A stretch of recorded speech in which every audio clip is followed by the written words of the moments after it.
Yo, yogis. So, y'all, we're going to start in a comfortable seat.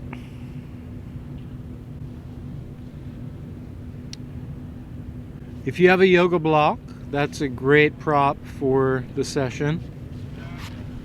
If you have a short foam roller, that serves as kind of a substitute yoga block. And you can squeeze it right between the feet. Or reverse engineer it, put your feet right on the outer edge.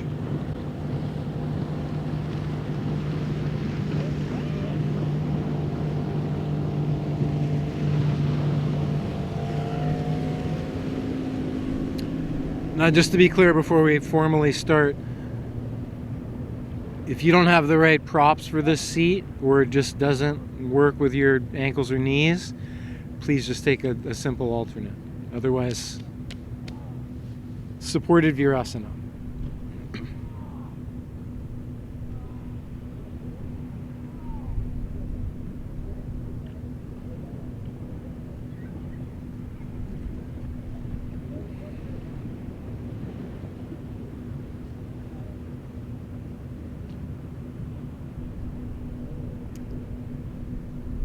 And for about 5 minutes on the clock,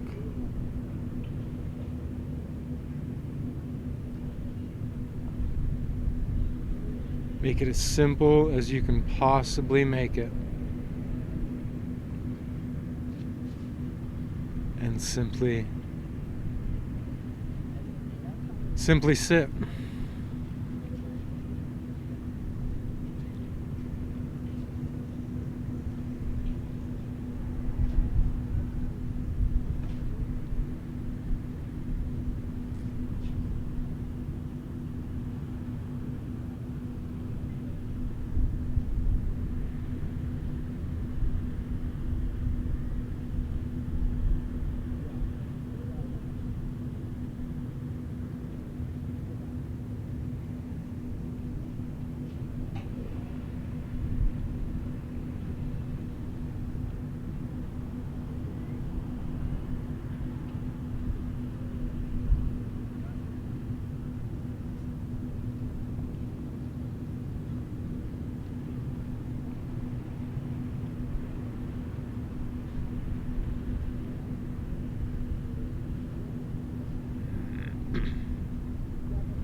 And as we simply sit, we sit with the body we've got right now.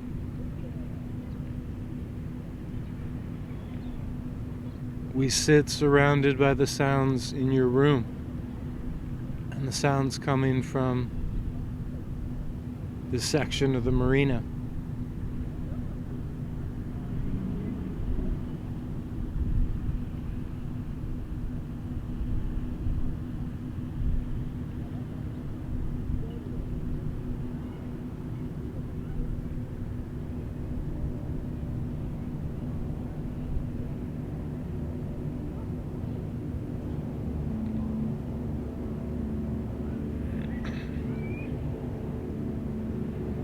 Sitting with the sensation of being in a body, being a body.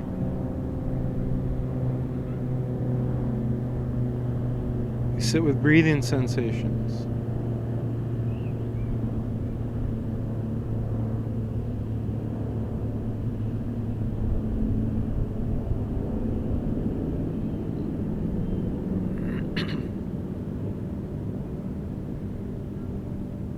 We sit with feeling tones that come and go.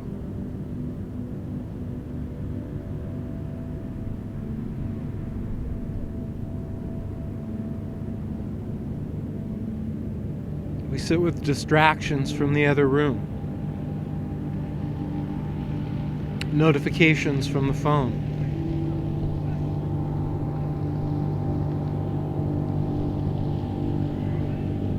To-do lists in your mind.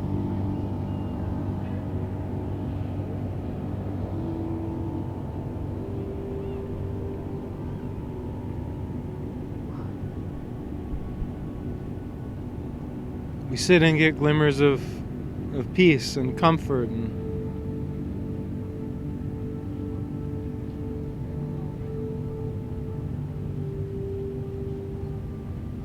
tranquility.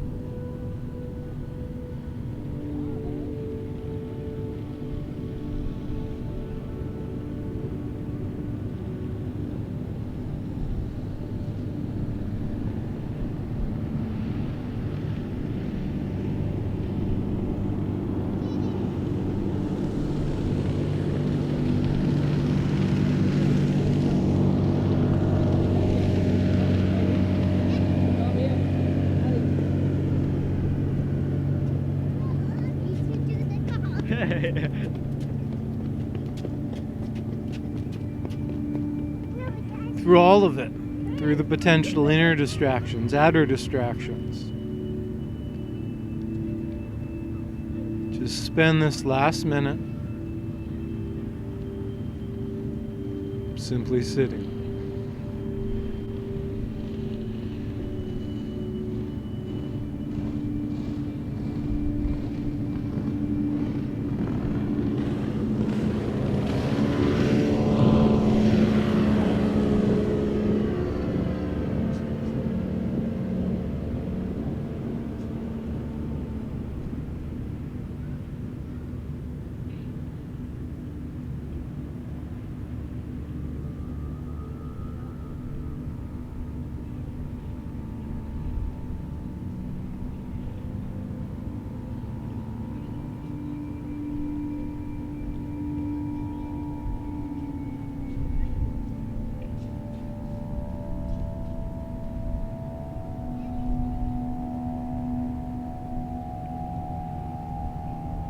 Last minute here, everybody.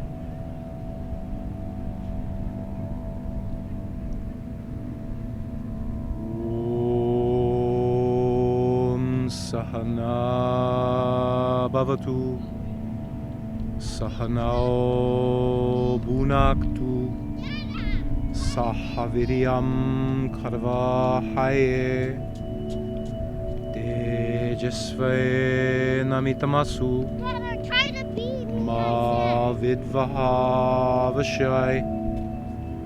Om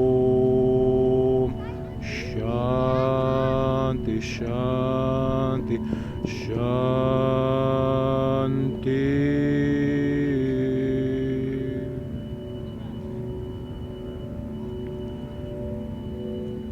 That's may we be protected. May we be nourished. May our studies be effective. Let there be no animosity amongst us. Peace in you and me and nature, and peace in all the forces.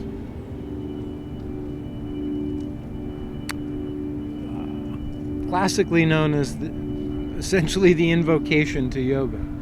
I often chant the invocation to Patanjali. That evokes the memory of one of the primary founders, and that chant pretty much just, evokes the practice of yoga itself. Anyway, let's get moving. So please come out of your seat.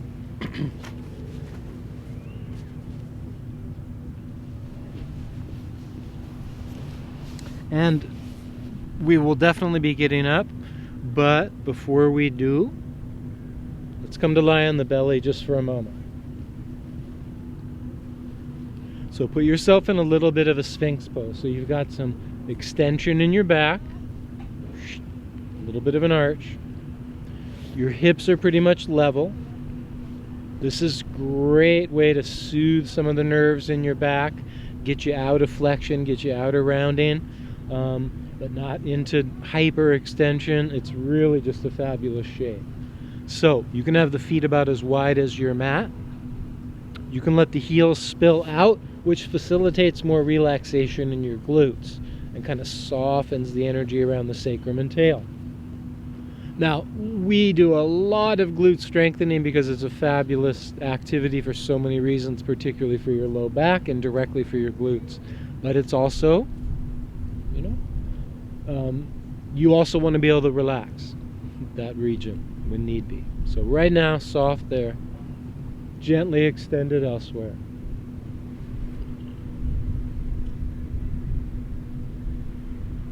And then about 10 rounds, connect to belly breathing, so diaphragmatically oriented breath.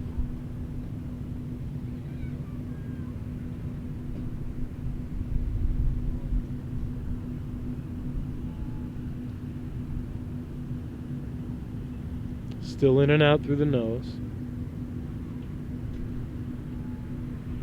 And the fact that your belly's pressed down into the ground means you can really feel when your belly attempts to expand out as it hits the ground.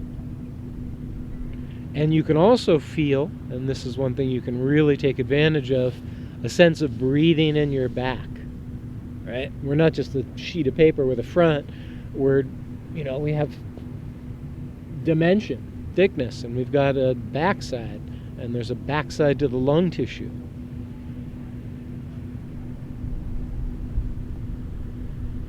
So three main elements coming from this prone shape. The benefit of extension, the feedback from the belly, and the open space in your back and your side to breathe into. Last few rounds.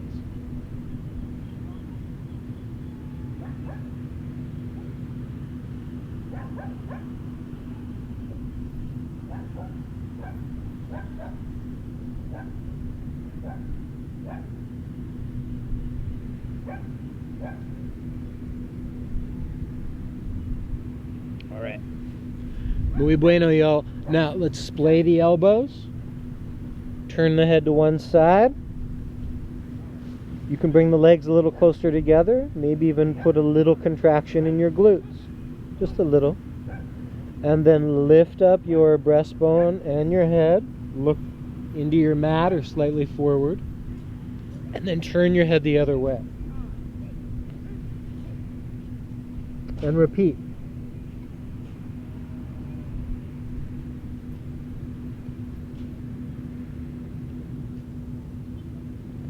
Let me break this down for a minute. I know a lot of you that have practiced with me IRL, in real life, have done this one before. It's a couple things. You want to just mildly depress the heads of the shoulders as you're doing it. You want to have enough splay to your elbows. You've got space for your head, whether she turns or whether she's centered. And this is a great opportunity to take advantage of 1, 2, 4-part breathing. In that you can breathe in a rectangular sort of like ratio, or even a square. Rectangle's great. So you could inhale for a 5 count, hold for a 2, exhale for a 5 count, hold for a 2. That looks like this. Inhaling 1, 2, 3, 4, 5. No breathing 1, 2. Exhaling 1, 2, 3, 4, 5. No breathing 1, 2. Inhaling 1, 2, 3, 4, 5. No breath 2. Exhale 1, 2, 3, 4, 5.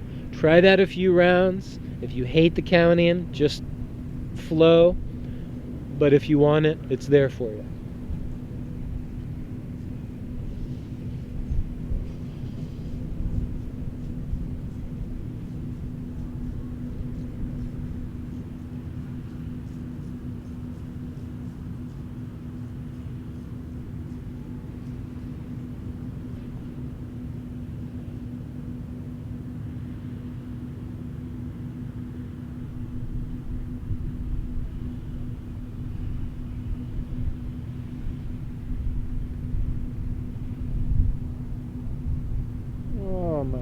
Yeah, that feels so good. Last couple rounds, everybody. With or without the breath. Counting. With or without the breath. Hold. But for sure with fluid lifting. Fluid lowering. Center the head as you lift. Turn the head as you lower. Last one.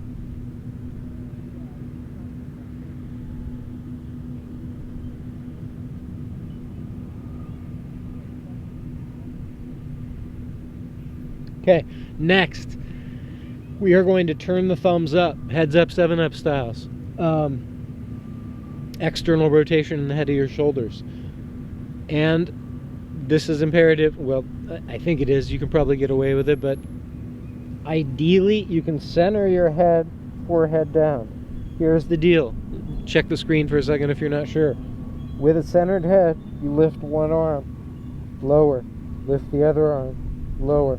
So one little caveat, one little coaching cue, when you lift the arm, wrist should be a little higher than elbow. Please try about 10 to 20 on each side.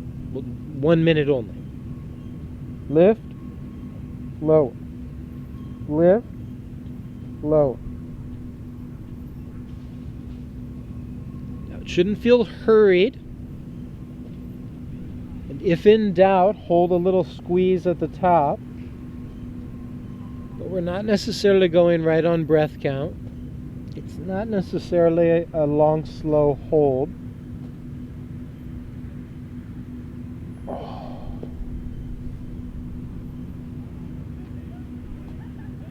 Last couple.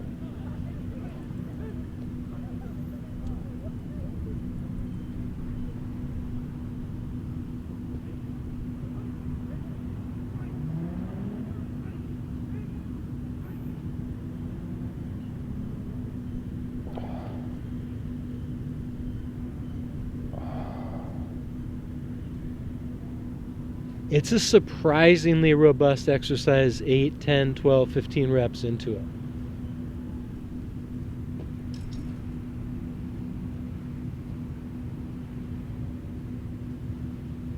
Okie dokie, schmokies. Last one.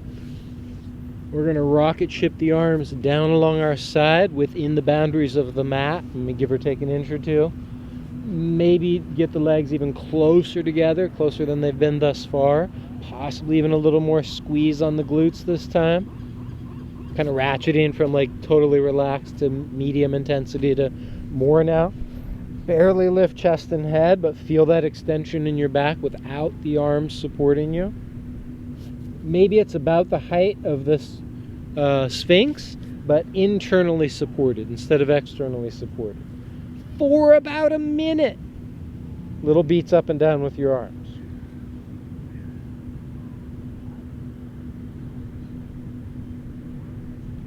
So like a pretty classic old move from Pilates is a move called the hundreds. They often do it lying on the back, belly up, but with this arm movement. And every inhale, you're getting like 5 up and downs. Every exhale, 5 up and downs. 10 rounds of breath. 100 total bounces.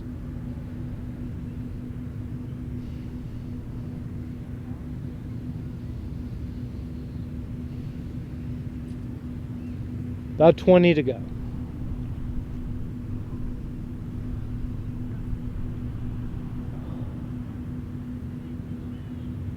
I don't know about you, but it's getting hard.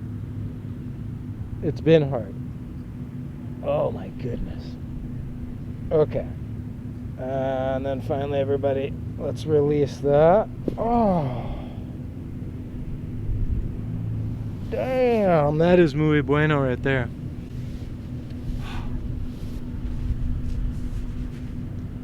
Let's come all the way up. So we're going to stand. Man. I know I highlighted it already, but that prone extension stuff is just killer, especially if you've been rounded a lot during the day. Just awesome. Prone means your belly down. Extension obviously it refers to, sometimes it can refer to a neutral back, but in that case it refers to just a slightly back bent back, which we maintained almost that whole time. Okay, so from here everybody, let's take hands to hips or waist and alternate lifting knees.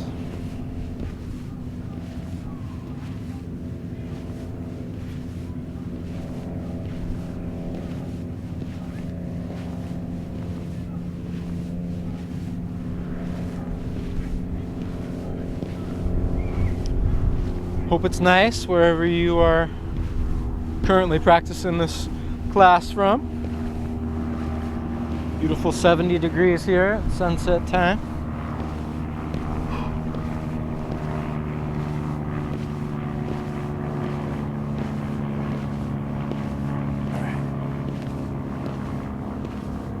Woo. Let's do a little side to side.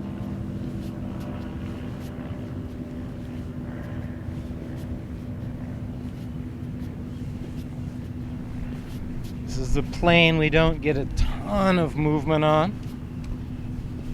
Moving the hips laterally instead of flexing them up. Just kind of doing one tap, one tap. If I wanted it to be a little more adventurous, I could try to step a little wider. Ooh, that I could feel the rhythm got a little saucy once I got too wide. Could also add upper body and let the arms do a little kind of like push-pull. It's a loose version, but they're basically pulling here, pushing, pulling, pushing, pulling. A few more.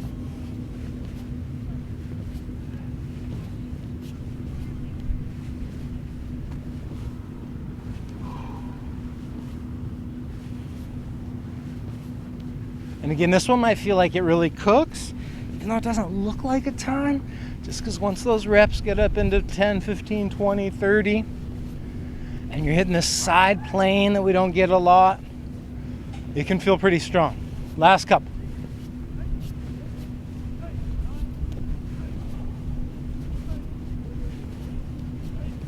Okay, let's take both legs out at the same time. Negotiate a wide, stable squat.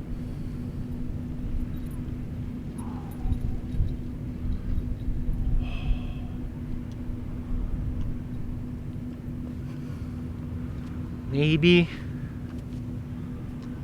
let the hips get a little lower. Maybe let the hips go as low as they can.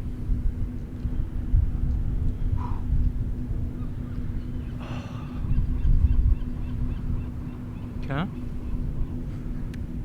Come back up to a support and come all the way back up. All right. Let's get a slightly narrower stance, but still at least as wide as your hips or a little wider. Let's get down to a squat.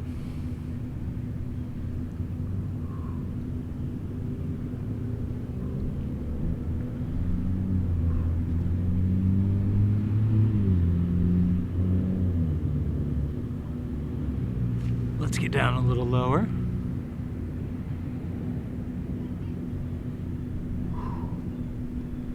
And let's go down, as the jocks say, ass to grass.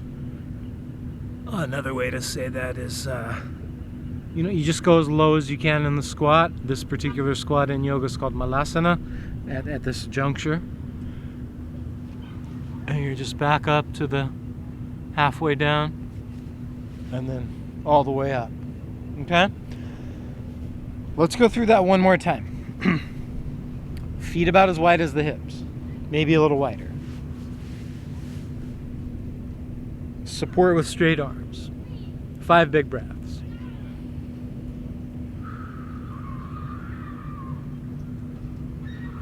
Breathe into the back of your body. Let the knees go mildly outward.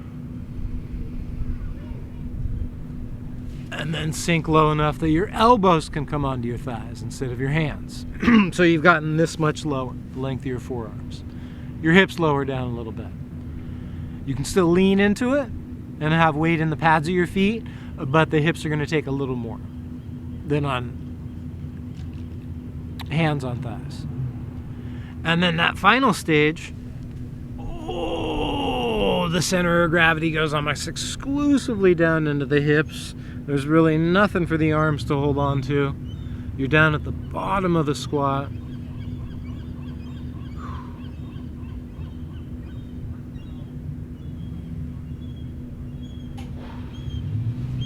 Back to elbows. Back to hands. Uh-oh. Seagulls are upset. And back up. Okay.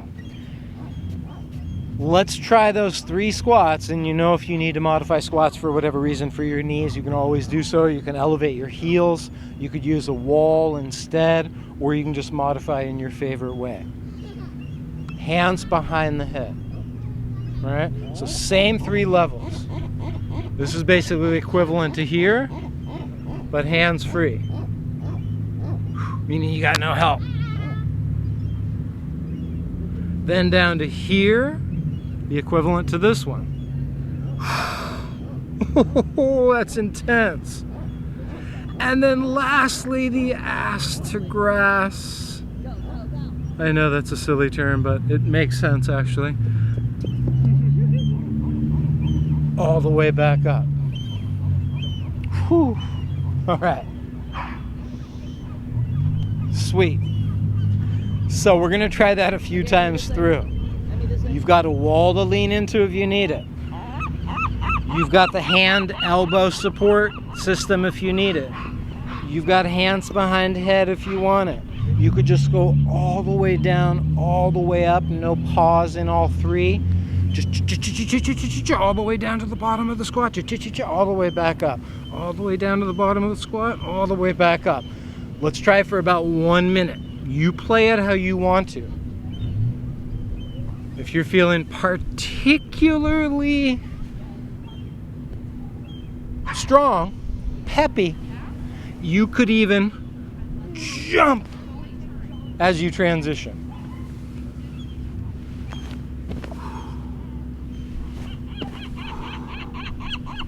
Oh my God. 30 seconds more.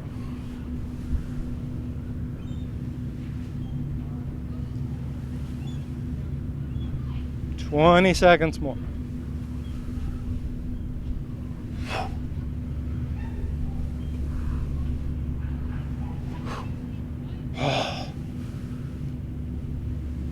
Last few seconds. Because everybody's on a different rep count, everybody's maybe doing a different style. But if you can go to your full depth of a squat, last one, be at the bottom. Goodness, everybody. And then let's release the hands. Spin around to all 4s.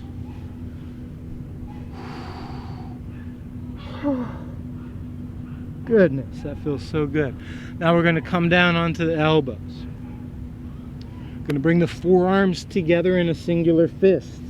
Bring the knees together so your inner thighs are working. And extend the right leg back. Try to be steadfast with your capacity to remain centered through the midline of your body. And just try about 15 to 20 straight leg lifts, strong squeeze of the inner part of your glute, every maximum lift. I mean, really the squeeze is on the entire time, but you hit that apex and it should be full blast effort.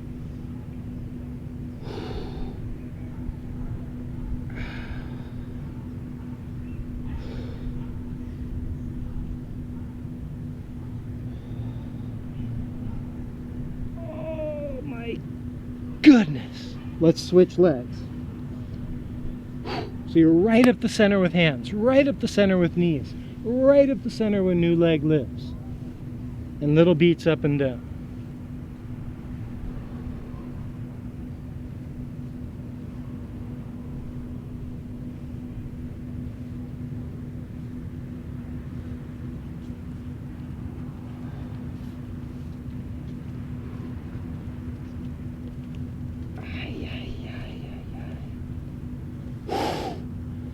That's intense. Last couple.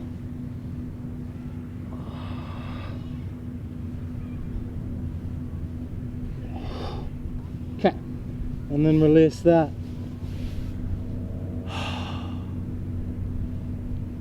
Next, everybody, we're going to try a little forearm plank. Super solid pose, big surface area of contact plus the tucked under toes. No wrist concerns on this guy. Just dig down deep for core strength. Plant those little metaphorical flags. Shimmy back your feet. 1 minute.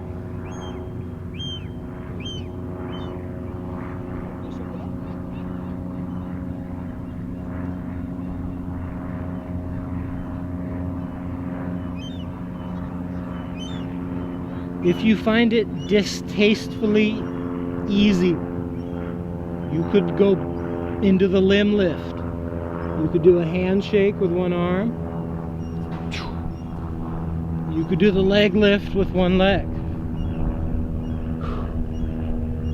And if you're feeling like you're, want to kick it into beast mode, you do the opposite with each limb. Right? So you'd work right arm and left leg at the same time, or left arm and right leg at the same time. I know this plank pose is hard. Come on, Seagull, I need some help.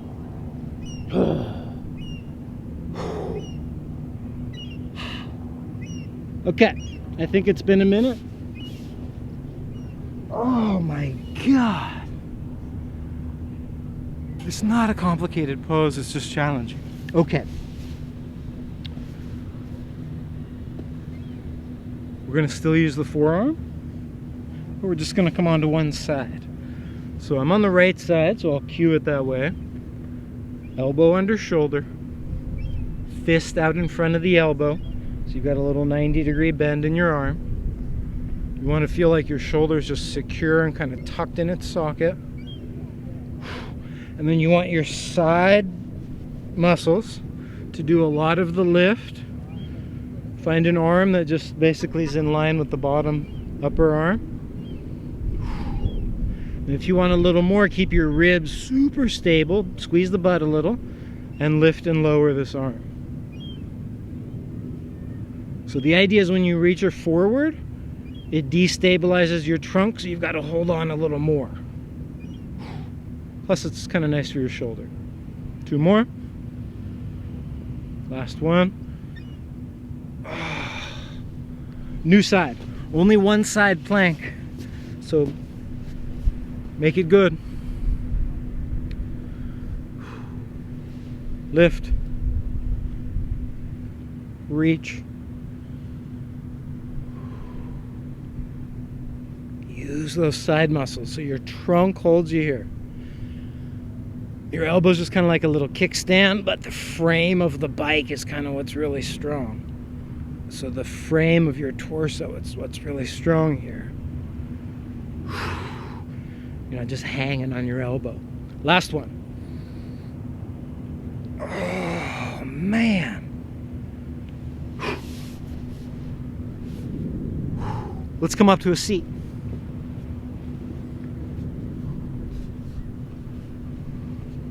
Let's lift into an inverted table, belly up table. So here, the sagging in your wagon is probably right there, right? So that's where you want extra reinforcement. So there is no sagging in your wagon at all. And then down you come. Now, if you find that unpalatable on your wrist, but everything else is game, you could go onto your forearms, or you just go back and do a bridge. Otherwise, if your shoulders are game, power it with your hips. Drive down with your feet. Squeeze up with full contraction in your glutes. Level the chest and the head. And if this feels like just, like you really want a progression, reach a leg forward. Same exact progression as belly down. Maybe reach an arm forward. I'm not ready for that. And then down you come. That's Purvottanasana. Stretching the front of the body. Okay, last one. Up you come. Remember, you can be doing bridge or forearm or this guy. Now, if you want a little bonus, think I'm ready on this round, you could reach an arm at a diagonal, like across the opposite shoulder. And at a diagonal, across the opposite shoulder. So my right hand is now off to the left side of my mat. And here my left arm's now off to the right side of the mat. Uno más.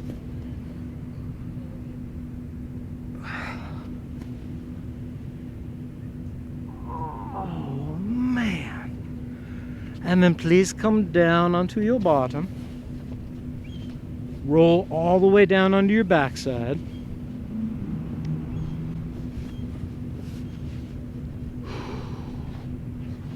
Take the right leg on top, eye of the needle, and then let your legs fall to the left, such that right foot is planted on the ground. What is he doing? Some of you, the right shoulder may have lifted. Some of you, the right shoulder can stay down. 10 breaths.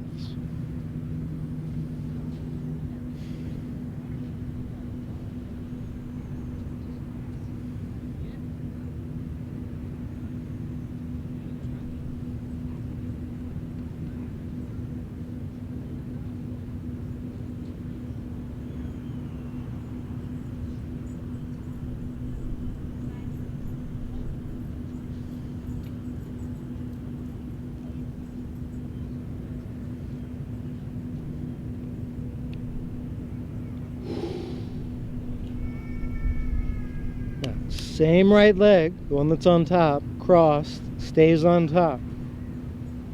You come back to center. Same right leg that's on top, stays on top, but you twist the opposite direction until the right knee touches down, which may again force, like it does on my body, the left shoulder to lift, or you might have the capacity for her to release to the ground. There, I just found it. It's always really close in this one. 10 breaths.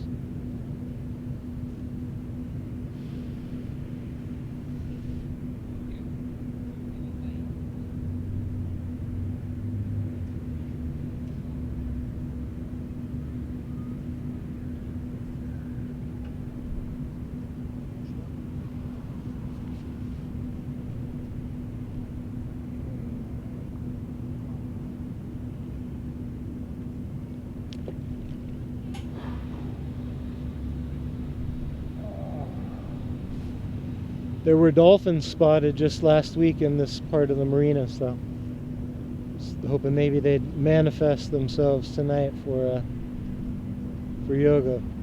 Anyway, same leg on top, y'all. Come back to center. Same leg, and then hug the legs toward your chest.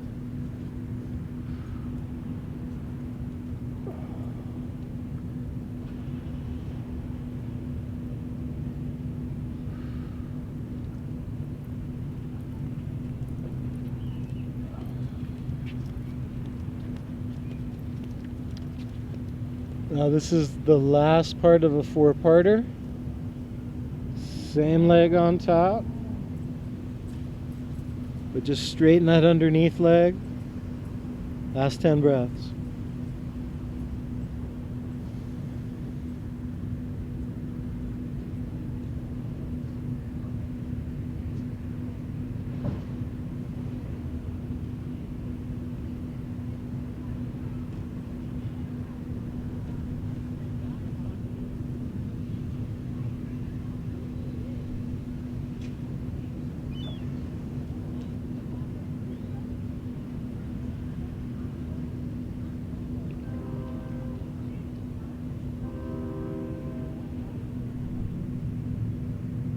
Okay.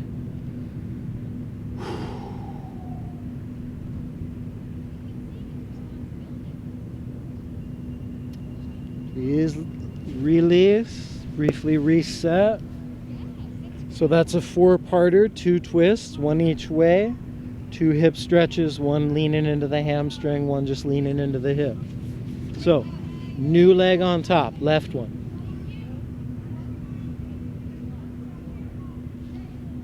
Leg pile falls to the left till the foot touches down. Sorry, falls to the right. Sorry, make sure we're together. Falls to the right. That left shoulder and left arm go back at a little diagonal. Feed the side of your body with conscious breathing.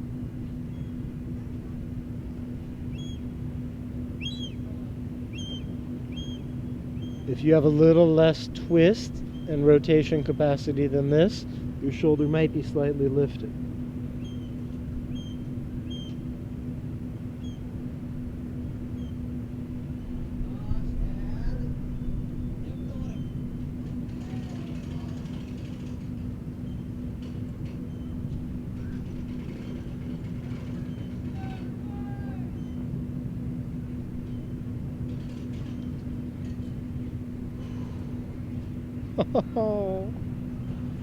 Feels so good. It's such a great little sequence here. Same leg on top, as you guys know, for 3 more whole moves. Gently steer back to the center. Same leg on top, just tip her the other way. Now on this one, you let that right shoulder, oh my goodness, that feels good, spill out and open. And she may hit the floor immediately. She might not hit the floor the whole 10 breaths. She might gradually sink. Oh.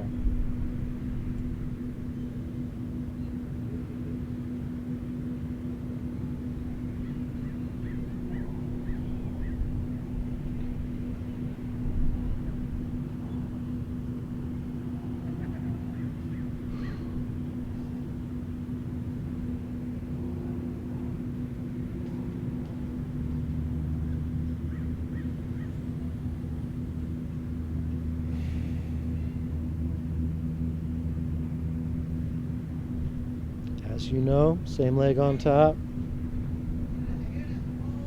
Come back to center. I have the needle, like a pigeon pose.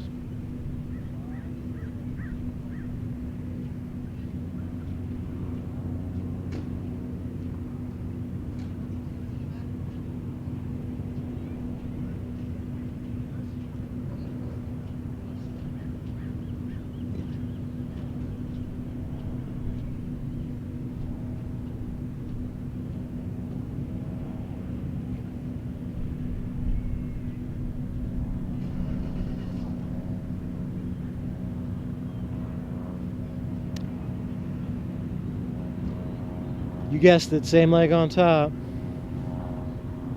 Last 10 breaths. Free the bent lever leg underneath until you get some nice response through her. So for me, this pose actually really lights up pretty much the entire lower body. I still get all the stretch from this upper outer hip on the bent side. And this feeds the foot, the calf, the hamstring, the entire back of the straight leg.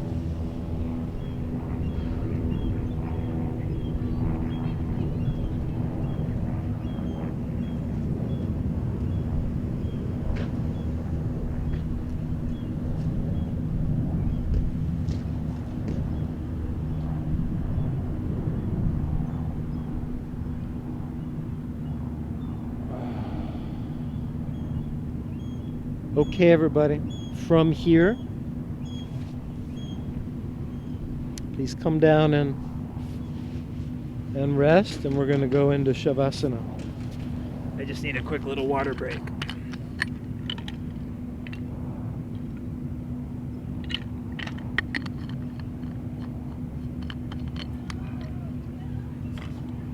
So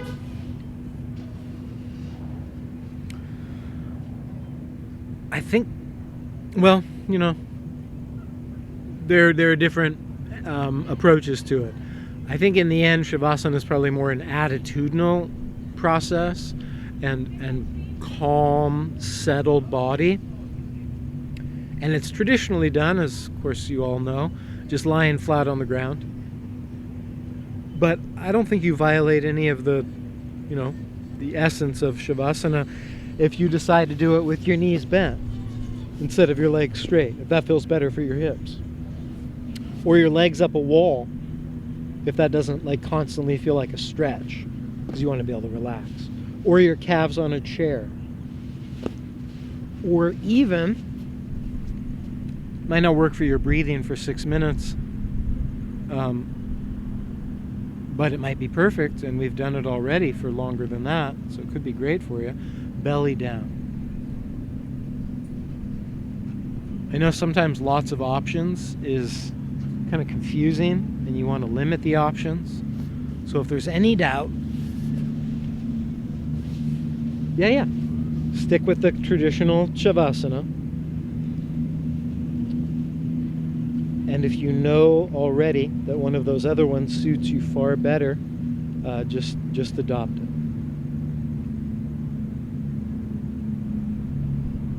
And we're gonna exit this practice. I mean, we'll come out of it formally, don't worry.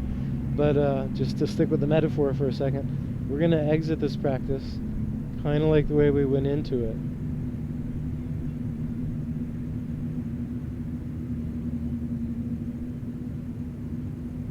We just sat, and for these final 5 minutes, we'll just lay down.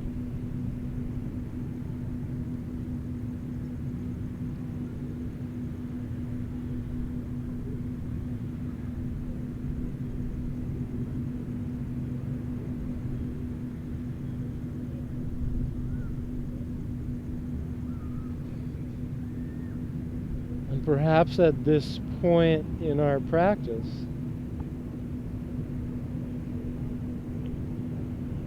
and in our experience doing yoga regularly,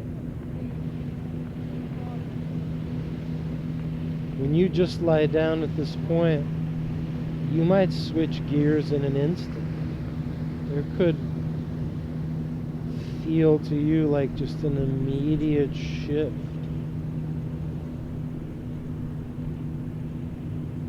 into Shavasana mode.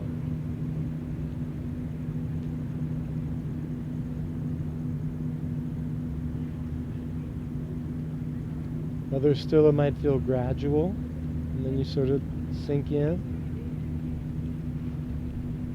Others still, there might be constant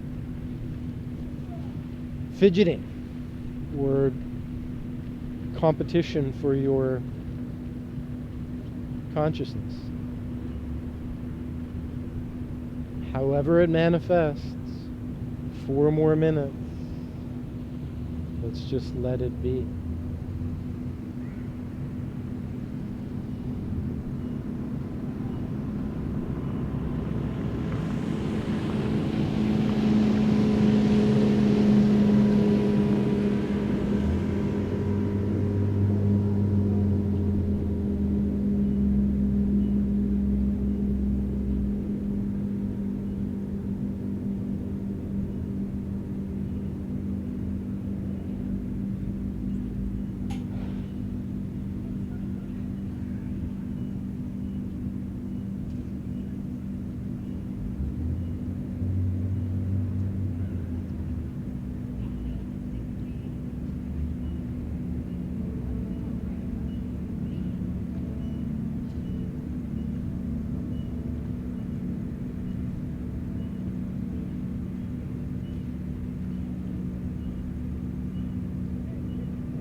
Just begin to reconnect to your soundscape.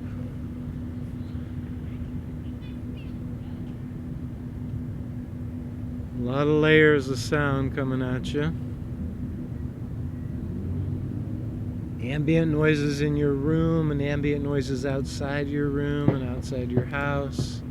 My voice, ambient noises in my environment here.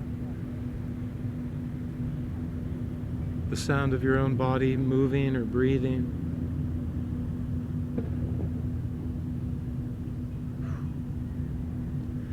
And then find your way via rocking or rolling. Rocking your way up or rolling off to one side.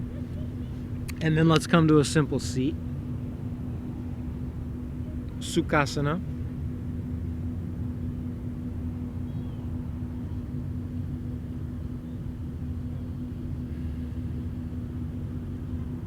And let's close by just connecting to a few comfortable, slow, deep breaths.